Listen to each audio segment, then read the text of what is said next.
Here in KPMG, we take a multidisciplinary approach to designing and implementing employee and executive reward strategies for our clients. Today, I am joined by my colleague Aoife Newton, who will share some insights with us on some of the kind of key legal trends that we're seeing in this space. So Aoife, in what sort of scenarios would clients typically seek legal input on the whole area of reward? Sure. So there's many stages of the employment life cycle that clients will seek input. And that can be whether you're onboarding an employee at the beginning and making sure that the contract is correct, or indeed the negotiation and the structuring of the remuneration package. And then perhaps when the employee is leaving the business, making sure that a proper termination agreement is in place.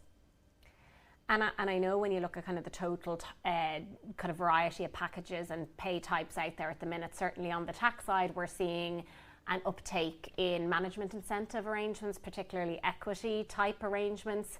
Is that something that you're kind of seeing on the legal side as well? Yeah, very much so. So clients continue to come to us in terms of that deferred remuneration piece, and with a particular focus a lot of the time on the share option schemes.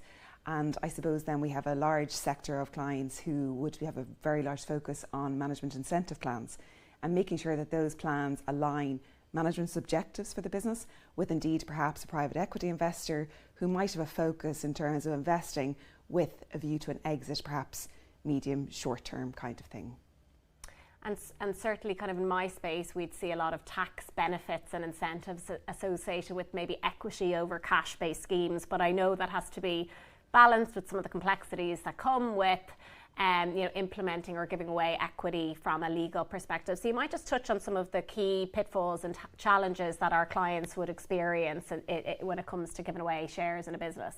Yeah, absolutely. So there are many things to consider, and I suppose what you have to do is try to forecast what needs to be baked into your scheme in terms of how will the options affect, we'd say, things like, the dilution perhaps of founding shareholders or majority shareholders, or indeed the protection of minority shareholders, and what it might all mean in time, because very often these type of things are triggered by events such as a potential sale, a reorganisation, or indeed a restructure.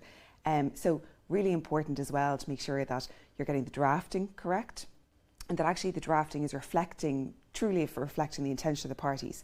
So whether that's in typical provisions such as good leave or bad leaver, but also in things like your formula, your payout formula for your methodologies of how the payout will actually work in practice. So really important that that actually best reflects the intention of the parties and indeed the tax situation. And in other areas of law then, what are we seeing as being kind of topical and current in the whole space of reward? Yes, it's quite interesting because we're seeing a focus on share-based remuneration in terms of gender pay gap reporting, because now we need to bake that share-based benefit into both our bonus calculations and indeed our pay calculations for gender pay gap reporting purposes. And I suppose this is where it can get a little tricky in terms of the valuation of that benefit, because perhaps in certain circumstances, unlike the tax arrangements, we are looking at the value of that benefit on the date of issue rather than the award amount that might go through payroll. Lots to think about there for employers, particularly those that are kind of reporting from a gender pay gap perspective. Thanks, Aoife. So if you'd like any more professional advice on any of the matters that we've discussed today, please contact myself, Aoife, or click the link for more information on our website.